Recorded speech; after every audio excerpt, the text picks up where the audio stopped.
Stuart Rhodes publicly implored President Trump to invoke the Insurrection Act, the 1807 law that allows the president to call up militias to put down a rebellion against the United States. And I want to get your thoughts about this in the context of your prior relationship with Stuart Rhodes. I understand that you had conversations with Rhodes about the Insurrection Act. Why was he so fixated on that? And what did he think it would enable the Oath Keepers to do? Well, I think it gave him a sense of legitimacy, that it was a path forward to move forward with his goals and agendas. I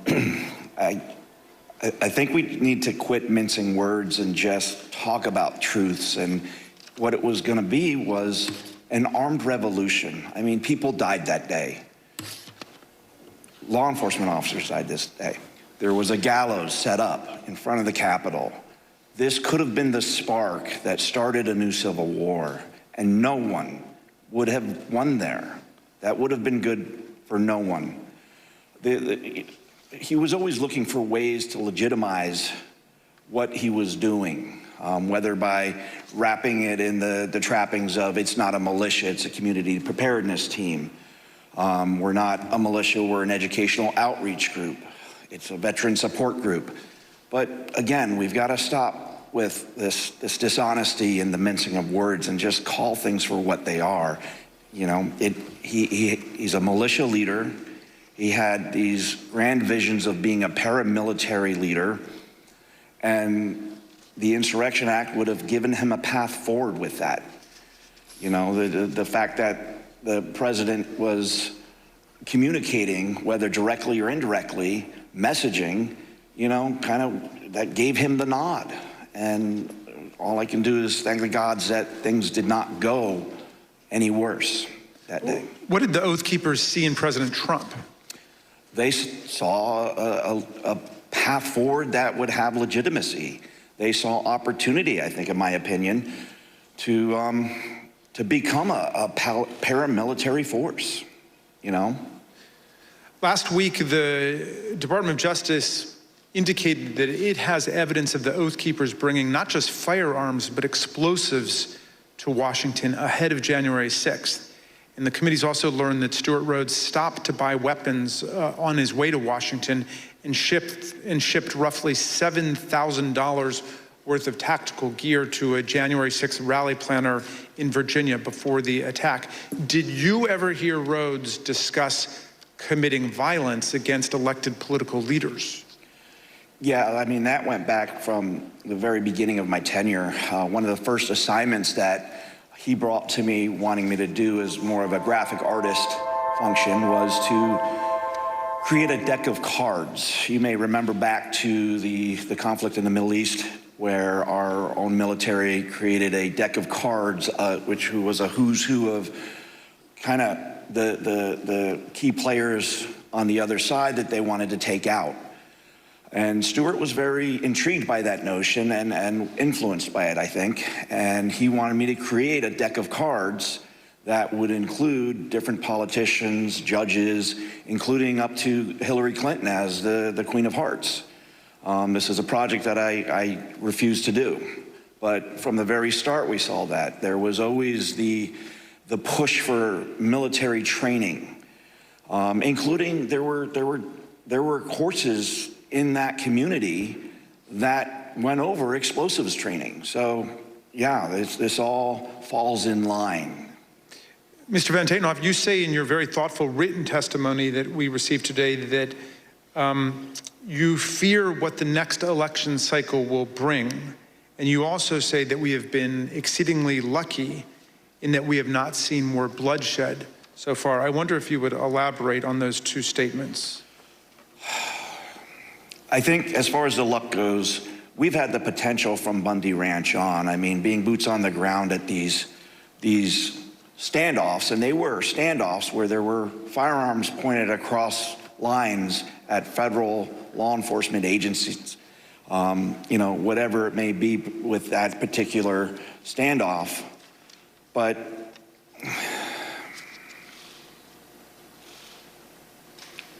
I think we've gotten exceedingly lucky that more bloodshed did not happen, because the potential has been there from the start.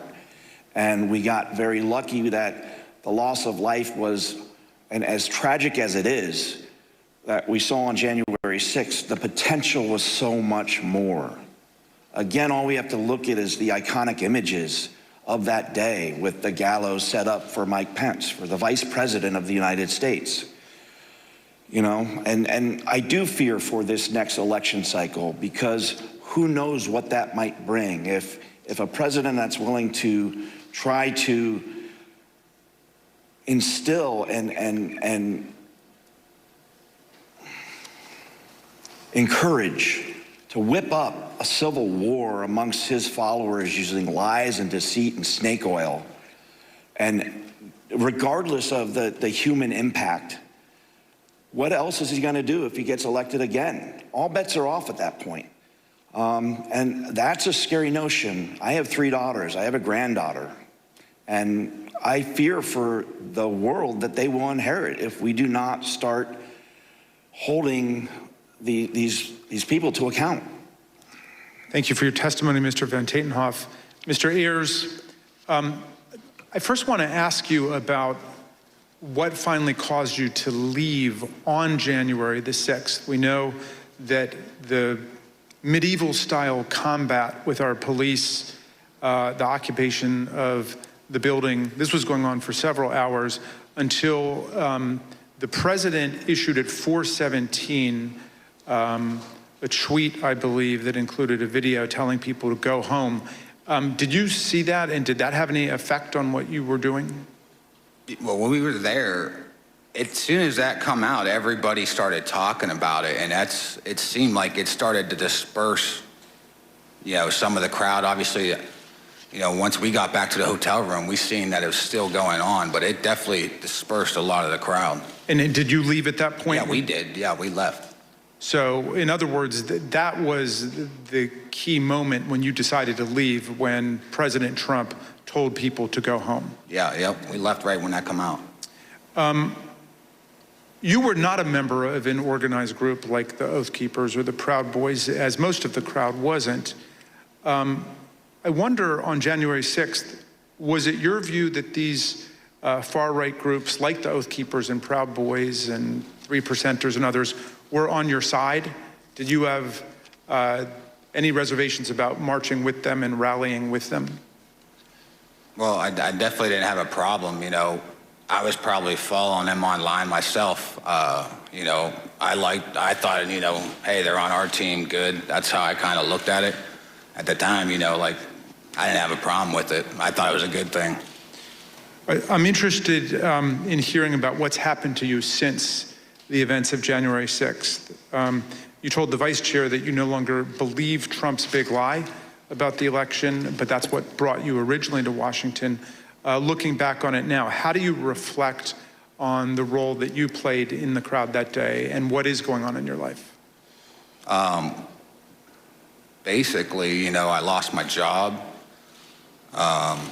Since this all happened, you know, pretty much sold my house. So everything that happened with the charges, you know, thank God, a lot of them did get dismissed, because I was just holding my phone, but at the same time I was there. So I mean, it definitely, it changed my life, you know, and not for the good, definitely not for the, you know, for the better. Yeah, I mean, that's well, really all I could say. President Trump is still promoting the big lie about the election. How does that make you feel? It makes me mad, because I was hanging on every word he was saying. Everything he was putting out, I was following it. I mean, if I was doing it, hundreds of thousands or millions of other people are doing it, or maybe even still doing it. It's like he just said about that. You know, you got people still following and doing that. Who knows what the next election could come out? You know, could end up being down the same path we are right now. I mean, just don't know. Mr. Ayers, I see that your wife has joined you today, and welcome to Washington. We know this has been very difficult on you both, and your family. What lessons, finally, do you want the American people to learn from the way you and your family have suffered as a result of these events? Biggest thing is I consider myself a family man, and I love my country. And I don't think any one man is bigger than either one of those. I think that's what needs to be taken. You know, people dive into the politics, and for me, I felt like I had, like horse blinders on. I was locked in the whole time. Biggest thing for me is take the blinders off, make sure you step back and see what's going on before it's too late. Well, I want to thank you for your testimony and for appearing, both of you, today. And Mr. Chairman, I yield back to you. Gentleman yields back. I want to thank our witnesses for joining us today. The members of the Select Committee may have additional questions for today's witnesses, and we ask that you respond expeditiously in writing to those questions.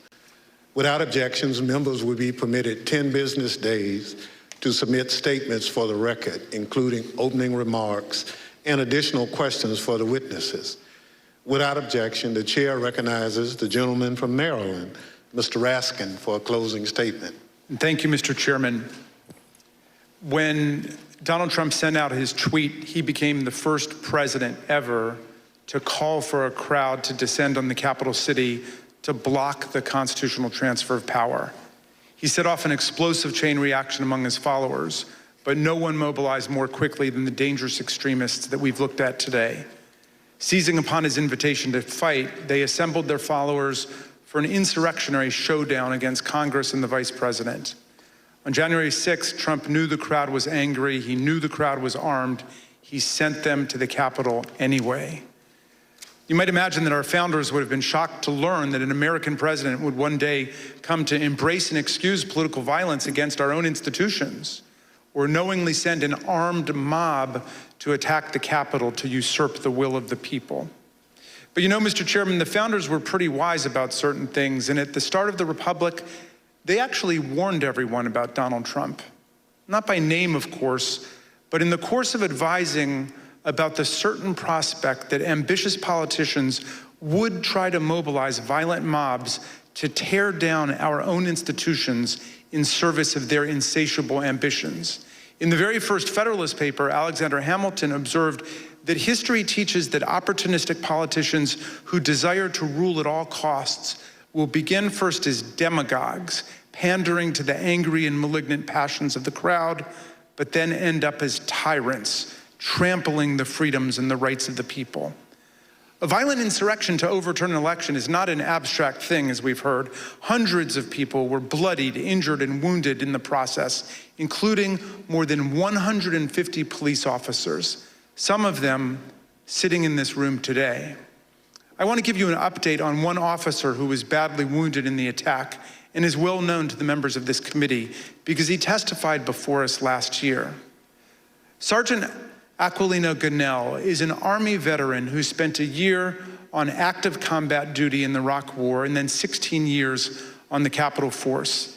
Nothing he ever saw in combat in Iraq, he has said, prepared him for the insurrection, where he was savagely beaten, punched, pushed, kicked, shoved, stomped, and sprayed with chemical irritants, along with other officers, by members of a mob carrying hammers, knives, batons, and police shields taken by force, and wielding the American flag against police officers as a dangerous weapon. Last month, on June 28th, Sergeant Gunnell's team of doctors told him that permanent injuries he has suffered to his left shoulder and right foot now make it impossible for him to continue as a police officer. He must leave policing for good and figure out the rest of his life. Sergeant Gunnell, we wish you and your family all the best. We are here for you. We salute you for your valor, your eloquence, and your beautiful commitment to America. I wonder what former President Trump would say to someone like Sergeant Gunnell, who must now go about remaking his life. I wonder if he could even understand what motivates a patriot like Sergeant Gunnell. In his inaugural address, Trump introduced one commanding image: American carnage. Although that turn of phrase explained little about our country before he took office, it turned out to be an excellent